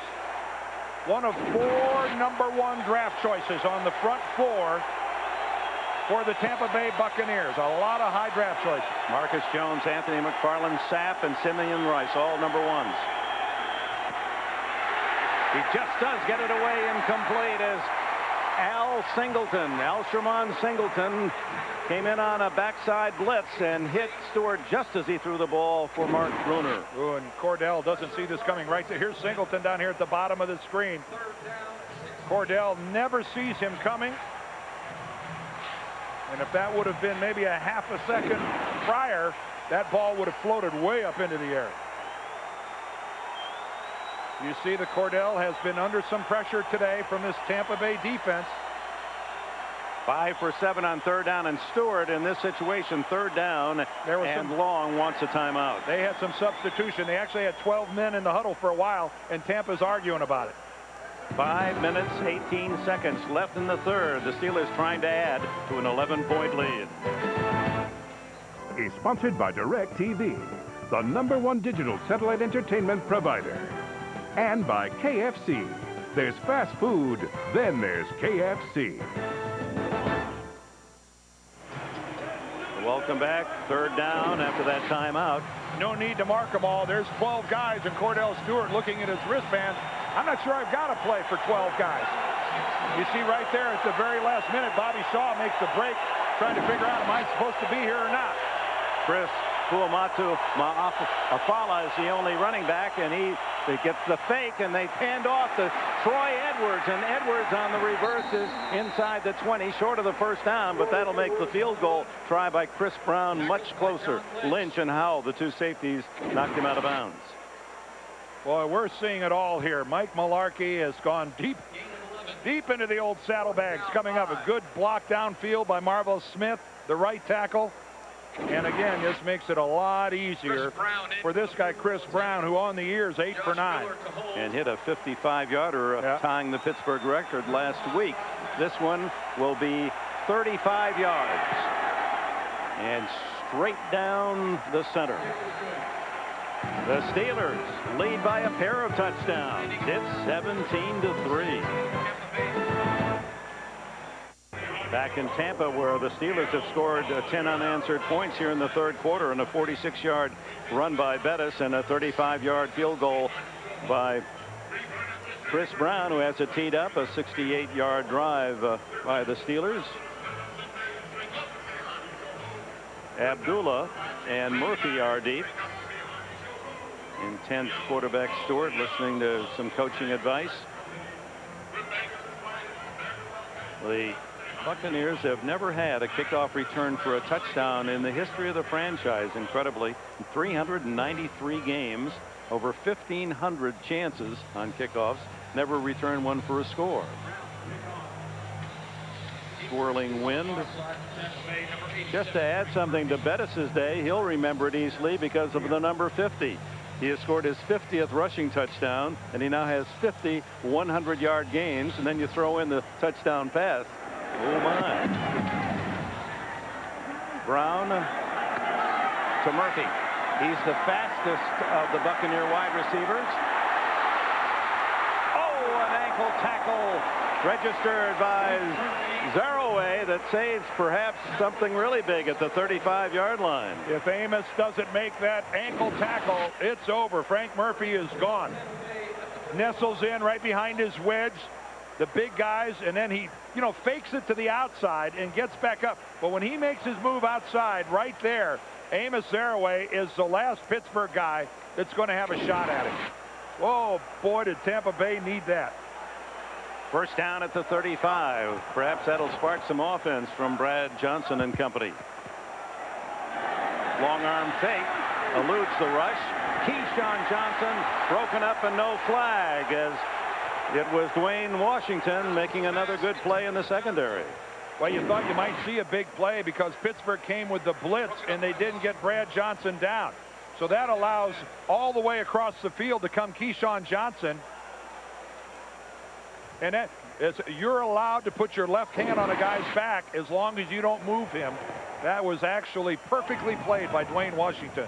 All 6 of Keyshawn's catches in the first half give him 37 for the year among the league leaders. Give it to Warwick Dunn on the draw, and he gets about 5 to the 39. Well, college football, the Home Depot SEC game, Georgia, Florida. It all begins with Tim Brando and Spencer Tillman on College Football Today. That's coming up this Saturday. And for more college football news, go to cbs.sportsline.com. AOL keyword CBS Sportsline. Florida, Georgia. Don't they call that the world's largest party? I've never done that game. Yeah, I know what it is. These are politically correct times. Third down. You fill in the missing word between largest and party. And 6. Johnson fires to Keyshawn Johnson, and a first down at the Steeler 39. First catch of the second half for long yardage, 22. And Keyshawn just trying to get his team fired up. Working from the outside. You see Keyshawn in the slot a lot. Just a simple post pattern. But no safety help to the inside for the Steelers. Their safeties with this lead are playing really deep. You can see how far back Mike Logan was, not able to get in on that post route at all. The corners need some help on a post route. So Keyshawn Johnson, 117 yards on 7 receptions. He is the Tampa Bay offense today. Brad Johnson eludes Gilden underneath to Dunn, and Dunn tackled from behind at the 34-yard line. Casey Hampton along with looked like Earl Holmes got a piece of the action. Thursday on CBS, Survivor is back, and better than ever. Don't miss an all-new episode when the baby boomers take on Generation X, and hungry lions are on the prowl, just to add a little spice to the action. Survivor Africa, Thursday on CBS. 2nd and 5, Brad Johnson down the middle. No one there. We're being told that Brent Alexander, the safety for the Steelers, has a hip pointer, and his return to this game is going to be questionable. That's why we're seeing Mike Logan, number 31, out there on the field, playing that strong safety position. Here comes 3rd down and 5 for the Buccaneers, who trail 17-3. We're late in the 3rd quarter, 2:20 before the break. There's a good look at Mike Logan, and the other safety, Lee Flowers. He missed practice time this week. He's got a groin strain. So the middle of the field a little open here, I think, maybe. 6 defensive backs. Johnson searching and overshoots Keyshawn Johnson because he was well covered. Deshae Townsend was playing in front of Keyshawn, and Brad Johnson had to clear the cornerback and therefore threw it out of bounds. Boy, you got to give credit here to the Tampa offensive line, because they gave Brad Johnson all sorts of time. And then conversely, boy, did Pittsburgh just blanket every one of his receivers. Just take a look around. Look how everybody's covered here. Take a look at this. Here's Johnson up here to the top. And Brad Johnson can't throw it short. He's just got to throw it away. Big 4th down and 5. They go for it from the 34. Blitz comes, and they get Brad Johnson. Mike Logan with a sack.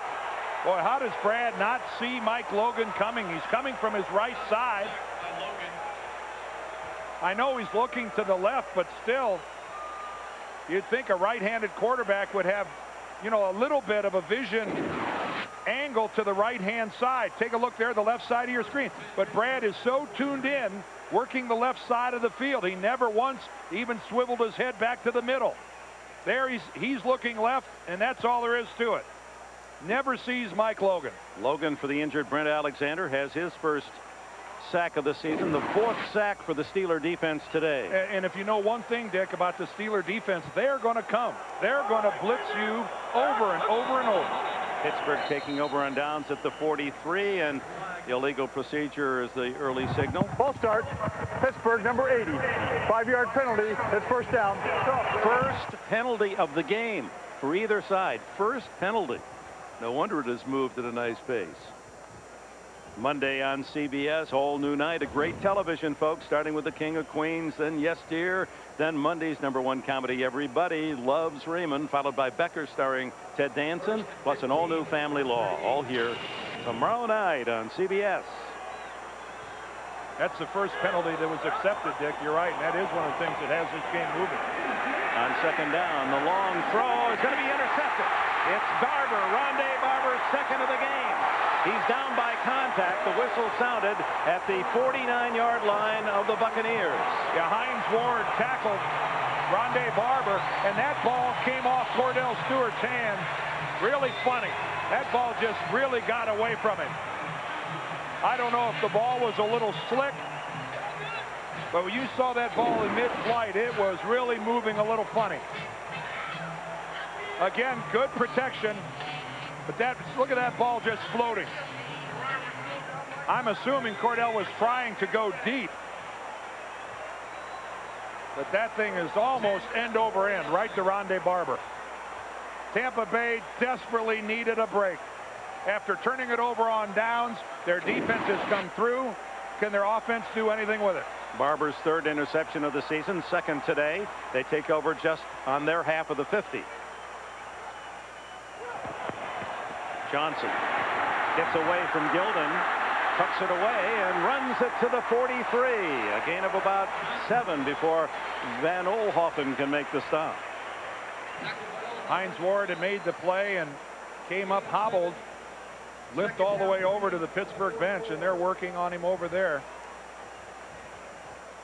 He's impossible to speculate. With something with a leg, the way he was limping over, and boy, he's in pain. Clock runs 1:25 remaining in the 3rd quarter. Pittsburgh leads by 14, but the turnover, and Brad Johnson and the Bucs trying to take advantage. Warwick Dunn. First down at the 33-yard line. Mike Logan with the tackle. You get Warwick Dunn past that first wave of tacklers, and every play becomes a potential touchdown. When Warren came out of this, it's just a simple sweep to the left. But when he gets by that first wave, it looks like he may be gone. It was an outstanding hit by Mike Logan. Boy, did he come over and tag Dunn. Kendrell Bell, 97, chasing Dunn all the way, just couldn't catch up. First down at the 34. Final minute to play, 3rd quarter. Johnson underneath to Keyshawn Johnson for short yardage at the 31. Time for one more play, at least here in this 3rd period. Well, they've got trailing. I would try to run a play. The play clock doesn't mandate they run one. They can let the clock run out if they want, but trailing, you want to run every play you possibly can. This is just as valuable as a play late with 2 minutes to go. And they're not going to do it. See, this is something I don't understand. When you're down 17-3, you take advantage of every play that you can get, and they had plenty of time to run a play. And that is the end of the third quarter here at Raymond James Stadium in Tampa, Florida. The Steelers 17, the Buccaneers 3. Will return after this message. Left ankle, apparently that's what he twisted. We open the fourth quarter, 17-3. Steelers lead. Brad Johnson with a 2nd down and 6 at the 31.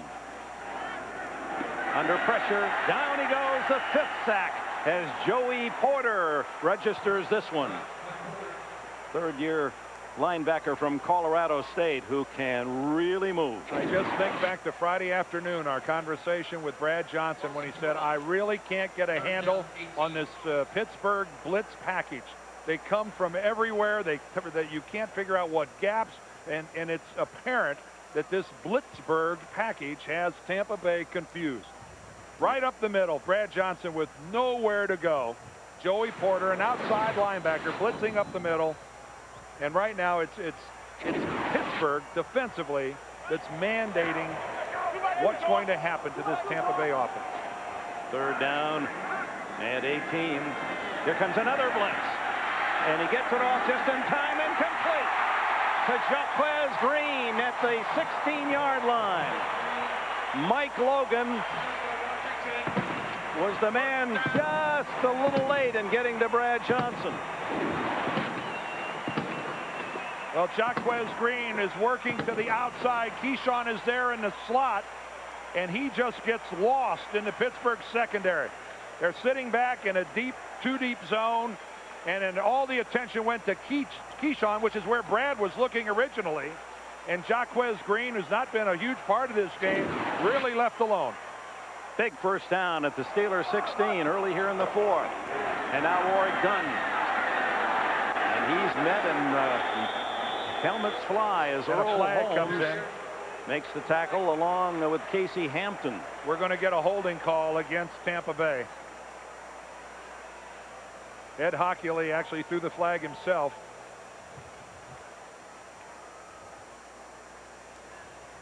Holding, Tampa Bay, number 83. 10-yard penalty. Repeat first down. Tight end Dave Moore. And that'll take it back to the 26-yard line. First and 20 at the 27. Well, the Pittsburgh fans who have made the trip south, quite a few. We saw them on the road coming into the game today and wearing their favorite uniforms.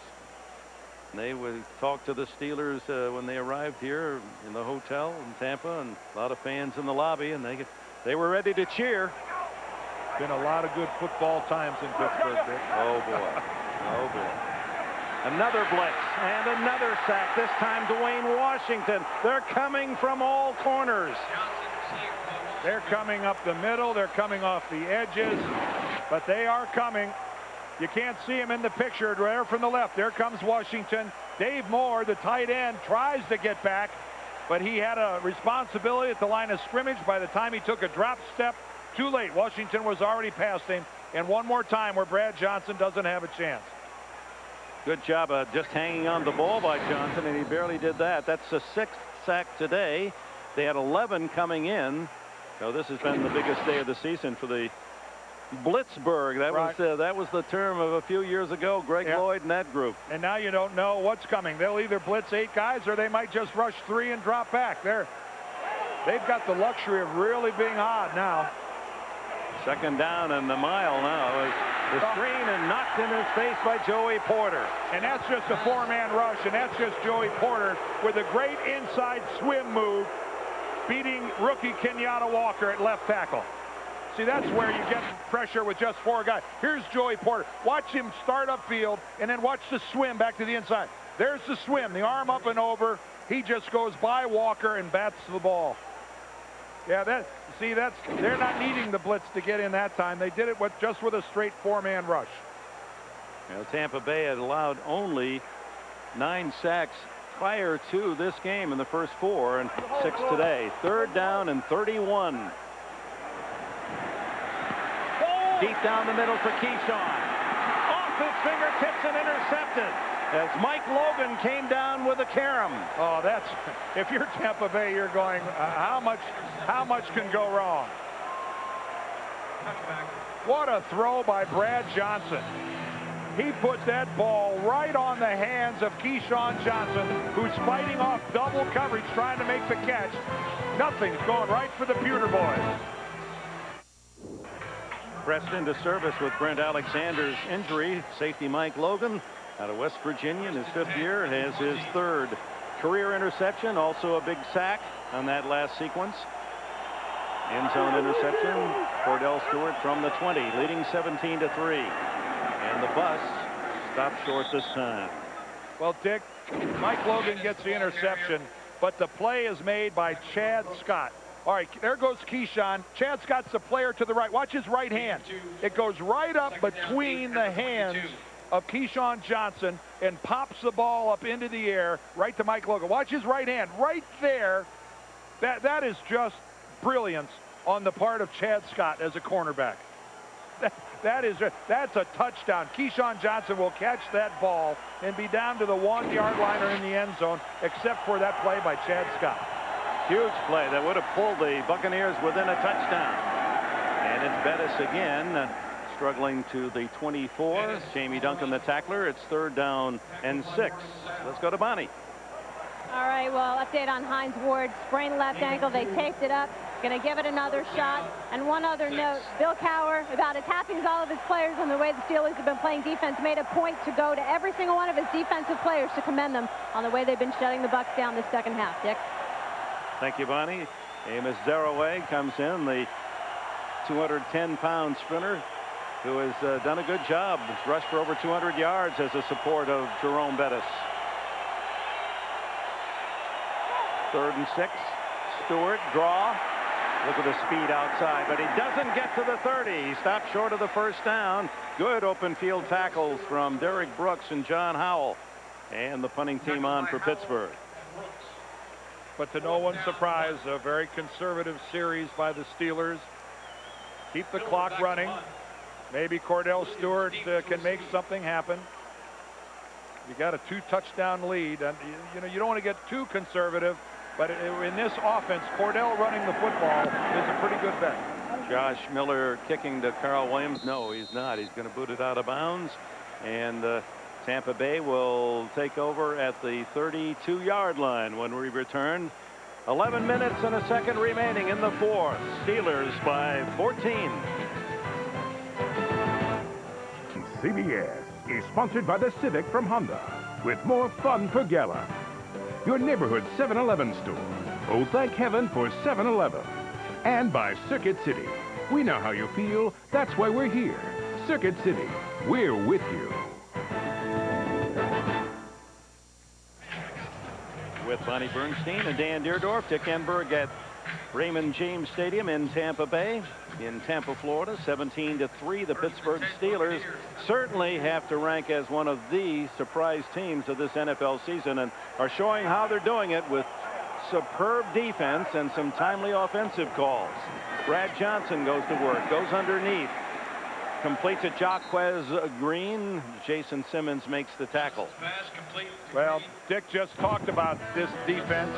#1 ranked defense in the NFL. They just come from every angle. That time they come from Johnson's right. There's great coverage by Dwayne Washington.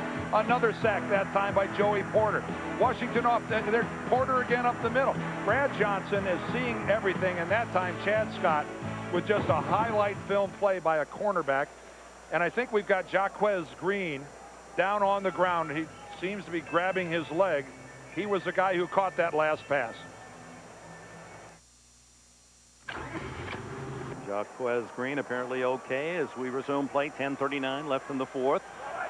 Brad Johnson on 2nd down and 6. Underneath to Keyshawn Johnson, hit and driving the ball away. Dwayne Washington, who has played a solid game at corner, as has his counterpart Chad Scott on the other side. Well, this defense of the Pittsburgh Steelers has just been nothing short of outstanding today. This looks like a ball that should have been caught by Keyshawn. He's got it right on his hands. He doesn't pull it in. Yeah, Dwayne Washington gets there in a hurry, but that's a ball that Keyshawn should have caught. Just 61 yards of offense in the second half for the Bucs. They desperately need a big play. And another deflected pass by Jason Gilden. He has the hat trick. 3 knockdowns by Gilden. Just by Gilden. I think Porter's got a couple. We have seen a plethora of knockdowns today by the Steelers. Again, they're not getting close to Brad Johnson, but they are getting up in the air. And Gilden here, look at him. He got knocked backwards and then got his legs underneath him and still had the ability to get up in the air. I'll tell you what, Tim Lewis, the defensive coordinator for the Steelers, he has called a wonderful game to this point. There's Mark Royal's punt to Hank Poteet. Poteet drifts back inside the 20. And out to the 25-yard line. 47 yards on the punt and 9 on the return. 10 minutes, 11 seconds left in the fourth with the Steelers up by a pair of touchdowns. CBS is sponsored by cold-filtered Miller Genuine Draft. Never miss a genuine opportunity. And by Wendy's Bacon Mushroom Melt. When you gotta have one, you gotta have one. There's the #1 defense in the National Football League coming into this game, and they certainly have underlined that top role in their performance this afternoon. Well, we saw a very conservative series by the Steelers last time, Dick. Bill Cowher talked about wanting to be a risk taker. You know right now that Tampa Bay is playing run all the way. If you wanted to take a shot, this could be fun. And Bettis, the likely receiver, the handoff from Stewart, does up the middle, big hole, and he crushes his way for another 16, 17 yards before he's brought down. Make that 12 yards on the play. Well, if that's Tampa playing run all the way, well, then maybe Pittsburgh doesn't have to take a shot. Boy, you pretty much know this is coming. Look at that blocking up the middle. Boy, we saw the umpire hit the ground really quickly there. Steve Wilson's our umpire today, and he gets blindsided. That's one way to make sure he doesn't call holding on a play. Fortunately, he's okay. Pretty tough to throw that flag from your back. 132 yards now for Bettis, who certainly has been the offensive star. Gets it again. Grew up in Detroit. Oh, it's a ball. He was picked up. They rolled him down. Yeah, he was down. Warren Sapp finally in to make a tackle. He's not been called very often today. Each team has 2 timeouts, in case you're wondering. At first glance, it sure looked like there was no question that Jerome Bettis was already on the ground before the ball comes loose. And yeah, he not only hit the ground, he slid forward a foot or so before the ball squirted out. Give Bettis another 5-6 yards on the carry. Yep. Yeah, he's way down before the ball comes out. As Dan mentioned, a bowling ball style, and that's been in the family. They're outstanding Michigan champions, in fact, in the family. He's a kegler of the first degree. Russell down at the 47-yard line by Jamie Duncan. Well, your team has 2 minutes left, 80 yards to go, no timeouts. You're down before. Which quarterback do you want leading your team? There are some possible choices. You can add your own if you wish. Just log on and cast your vote at NFL.com. Last week we asked which team would win the AFC Central, and by a close margin, you voted for Pittsburgh to beat Baltimore for the AFC Central. I'm writing in Carl Sweetan. he's my choice. Well, you never know about Carl. Yeah, write-ins are allowed, aren't they? Ryan, sure. 3rd and short. Bettis again. Head down. Plows close to a first down. Duncan makes the stop. Clock continues to run. 7:45. Well, we talked early. You heard Bonnie talk early on about Jerome Bettis and how the asthma and the humidity were a bad combination for him. Well, okay, I'll save a little energy. Instead of running for a touchdown, I'll throw a touchdown pass to Jeremy Tooman. But then the bus showing just unbelievable speed.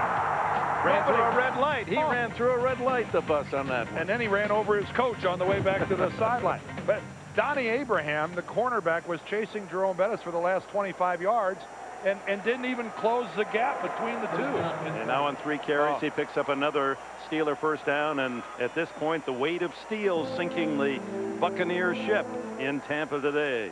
And I can tell you as a former offensive lineman, Dick, there's nothing more satisfying to an offensive football team and an offensive lineman in particular than holding a lead having the other team know you're going to run the football and run it anyway. That is the ultimate in your face. And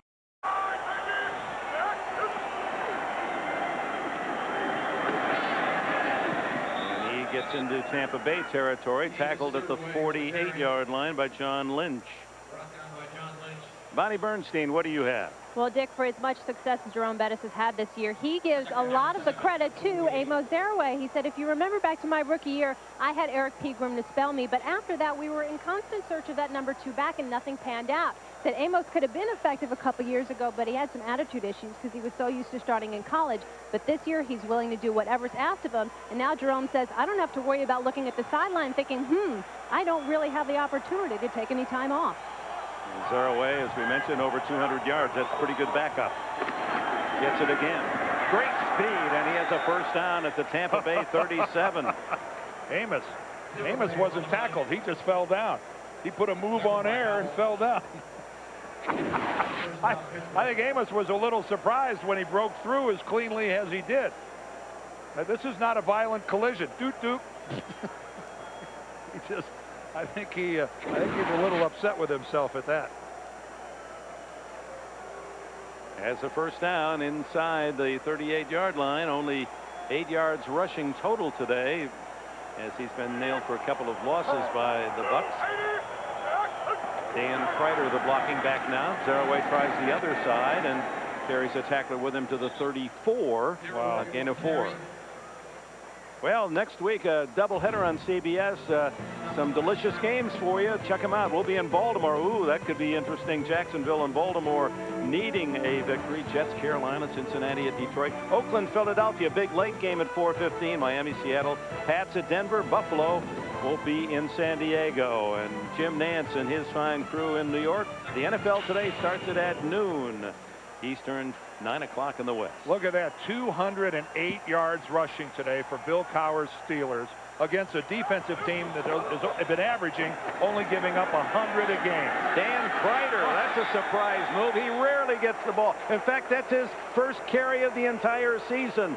The free agent from New Hampshire has a first down. And this is an old-fashioned butt whipping right now. This is a statement drive by the Pittsburgh Steelers. Look at that. When the opponents have a 100-yard rusher, Tony Dungy's teams go 1-14. And you figured that Tampa Bay would have some confidence. They scored 2 fourth-quarter touchdowns last week to send that Tennessee game into overtime. But yet, they're not going to get a chance here. This is just a back-breaking drive by Pittsburgh. Zaraway fumbles the ball, and it appeared that I think Faneca had it, but I think he lost it again.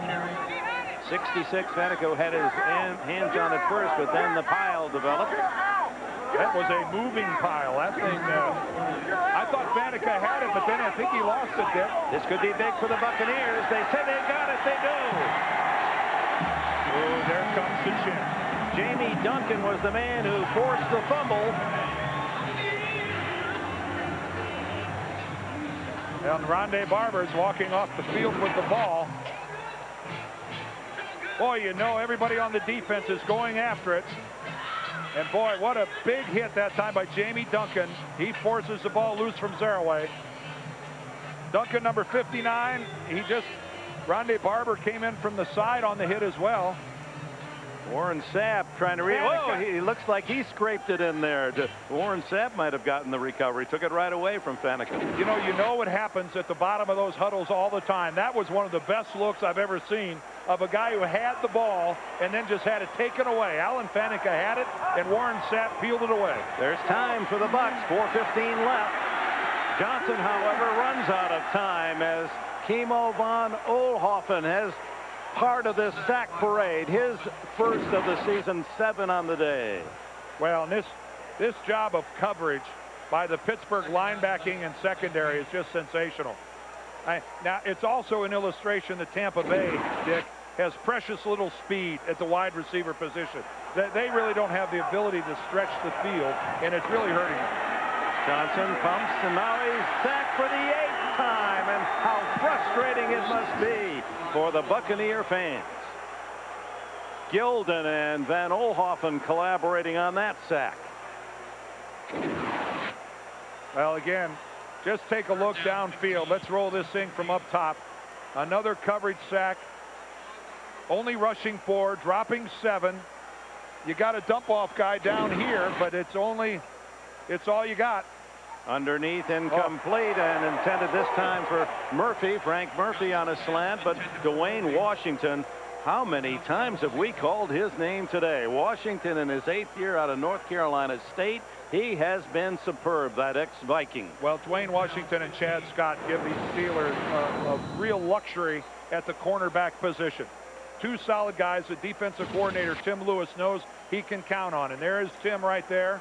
Remember Tim, he was a fine defensive back in his own right. He drafted #1 by the Packers back in 1983. Had a pretty serious neck injury that forced him to leave the game in '86. But Tim Lewis has called a masterpiece of a game today. Tampa calls timeout. They're going to go for it on 4th down. Now, 2 old friends on opposite sidelines here. Tony Dungy, Bill Cowher. And this is critical here now. Any life at all for Tampa, they got to do it here. Going for it on 4th and 15 down the middle to Keyshawn Johnson for the first down. And he's going to run out of bounds to stop the clock at 3:25 remaining.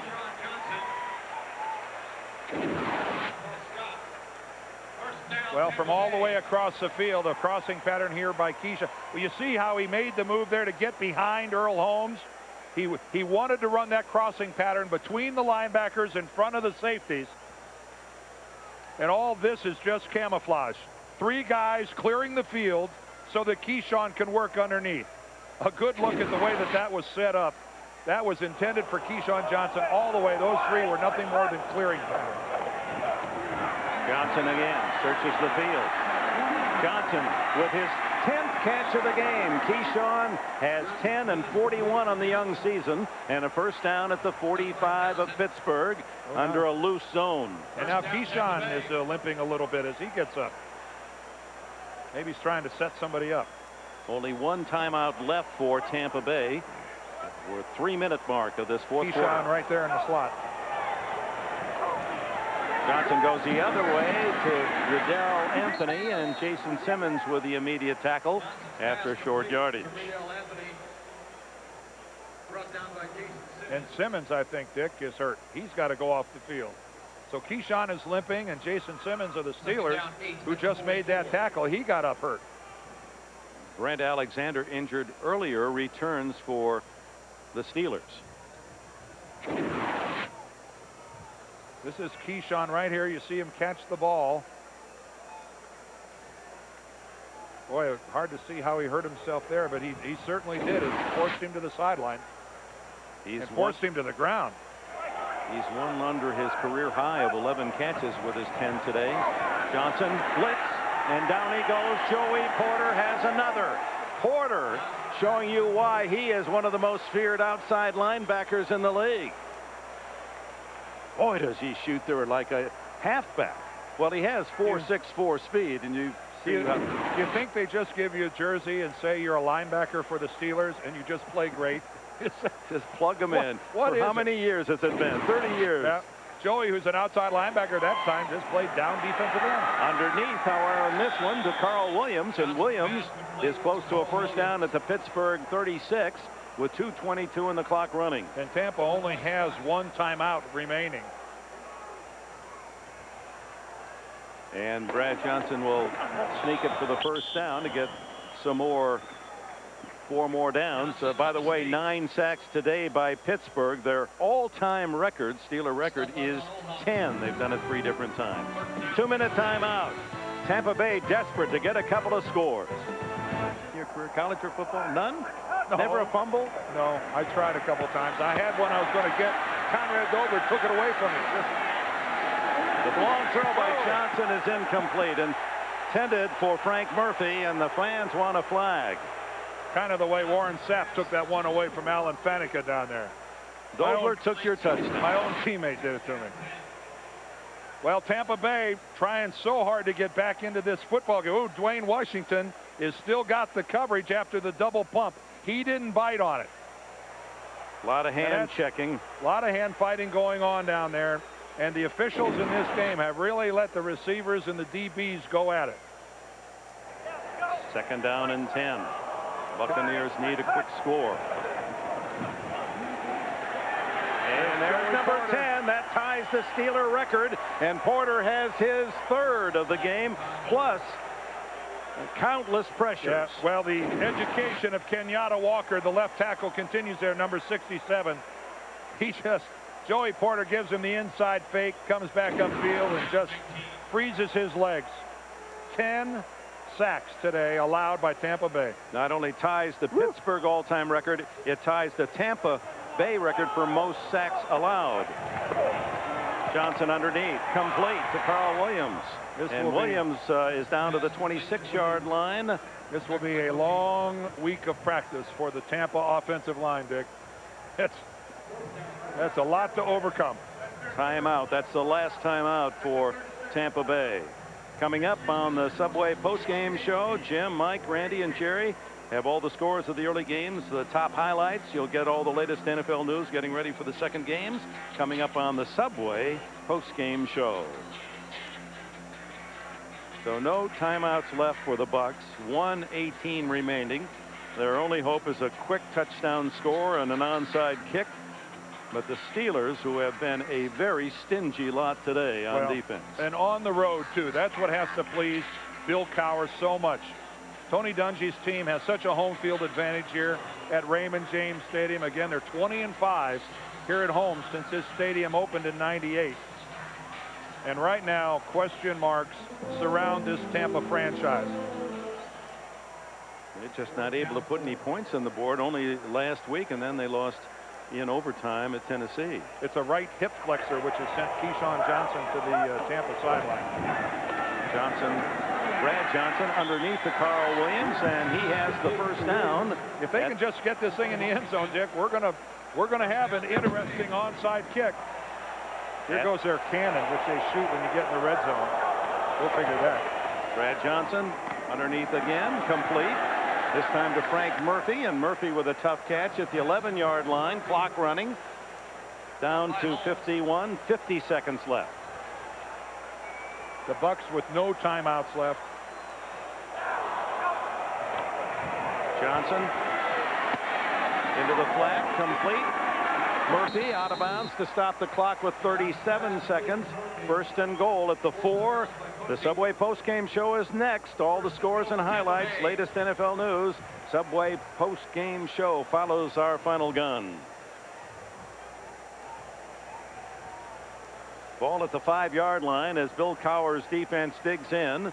37 seconds left. 1st and goal, and Keyshawn Johnson with a top-notch game. 10 catches and 159 yards, but on the sideline. Yeah, that hip flexor keeping him from participating here at the end. Johnson.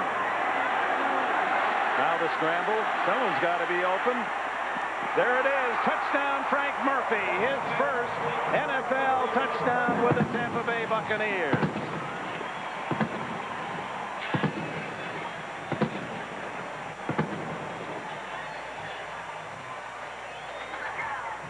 Well, right now, over on the Pittsburgh bench, it's a case right now where Jay Hayes, the special teams coach, is going to try to get all the hands guys together and go over their drill on how to defend the onside kick, which you know is going to come. Dramatica to try the extra point out of Mark Royal's hold. And Tampa Bay draws within 7 with 28 seconds left. Pittsburgh 17, Tampa Bay 10. A good job that time by Brad Johnson of staying alive. Going to end up, he got the double pump. He faked it once. He really wants to go to the left. Finds absolutely nothing, and without any pressure is able to come back to the right.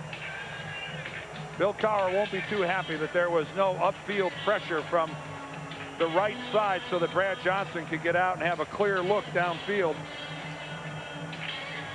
Frank Murphy becomes a target, which is all you ask a wide receiver to do. Make yourself visible. 80 yards and 16 plays on that drive, and Murphy with his 1st NFL score. to make it 17-10. Now the onside kick. There is Jay Hayes, the special teams coach for the Steelers, brother of Jonathan Hayes.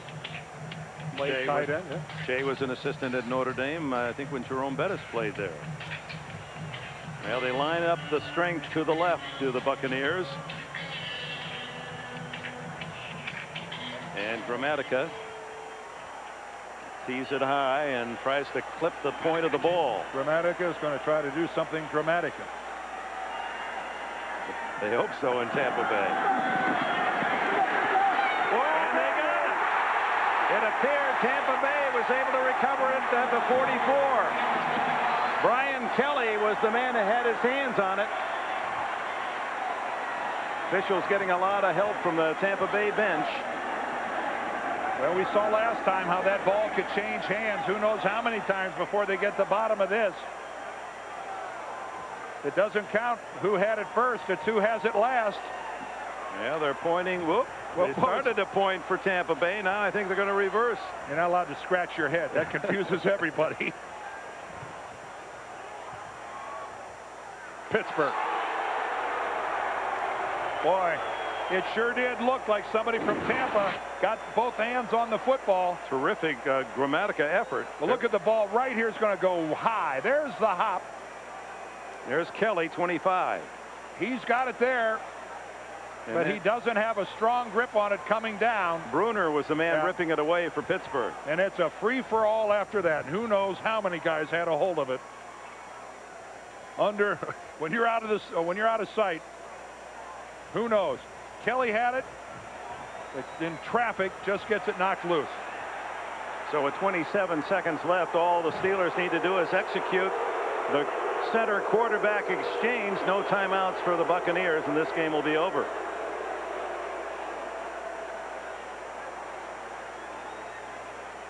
No easy accomplishment to go up in that crowd and bring it home. Recovered in the air by Tampa Bay number 25. He came to the ground. The moment he hit the ground, he had control of the ball, and the play was over. Therefore, it is Tampa Bay's ball, first down. Oh, they're going to say that he had control of the ball? And it didn't appear. 28 seconds. 28 seconds on the clock. No, he doesn't have control of the ball from that shot. Ball was coming out. Well, it looked like it was coming out. Question is, when he went out of sight while he was still in the air, did he put it away, Dick? They're saying that, I guess, halfway down, he put the ball away before he hit the ground. You would think Cowher might challenge it. What does he have to lose? You can't challenge now. Upstairs, that's right. This has to be done from upstairs, but the challenge would have to come from the replay booth in the final 2 minutes. And apparently there is none. Wow. No, they're not letting Tampa Bay snap the ball. Yeah, you've got to look at that more closely. I don't know if we have any other angles, but the fact is, if they rule on the field that he had possession of the ball, it doesn't matter. It's not reviewable anyway.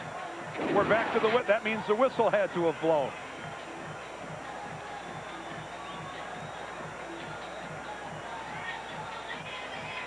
Ah, man, I don't see where he had control of that football and hit the ground. Well, that's a moot point now. 28 seconds for Tampa Bay from the 43-yard line to get the ball into the end zone. They have no timeouts. I'm interested how they got to that decision, because initially they ruled that it's Pittsburgh's football. That's and right. Then somehow, the field, Ed Hockley himself signaled that the ball belonged to Pittsburgh, and then he came back and said he had possession.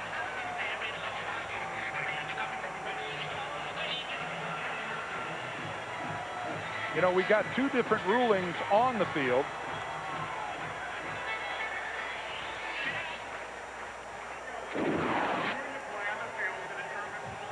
Control of the ball when he came to the ground. The ruling on the field was that the player had control, therefore the play was over. We will review it.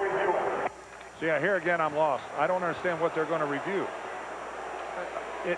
If he says he didn't have control, was there also a ruling on the field that somebody from Pittsburgh ended up with the ball?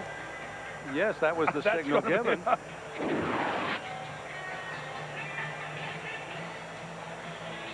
Now he's got it here, and right about here it's coming out. But I'm back to my original point, Dick.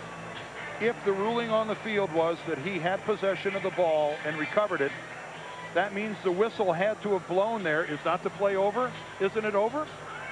How can you have it both ways here? That's what I'm not completely understanding. Well, that's why they call it an inadvertent whistle in this situation.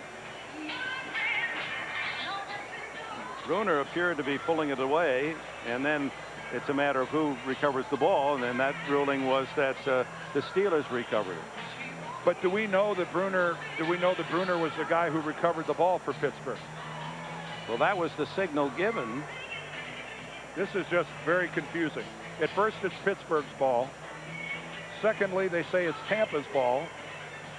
And in my estimation, they're reviewing what isn't reviewable.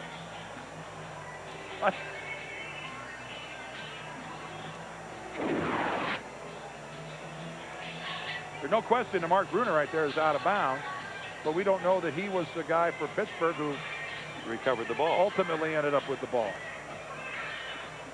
So this is a moment where those Tampa Bay fans would have stayed for a possible miracle ending. Certainly would be anticlimactic here if after all of this they rule that it's not the Bucs' ball after all. Not somewhat of a worried expression from Mr. Hockley. Well, he's talking to the guys upstairs. He's talking to the replay observers. They're going over the rules right now. He's not looking at evidence now. He's listening to. They're trying to gain some sort of a consensus on what is the right rule. Mark Bruner, 87, was the man who was ripping the ball away and looked as if he had a chance to recover that loose ball. Well, if they say Bruner was out of bounds and came back in and got it, that's their.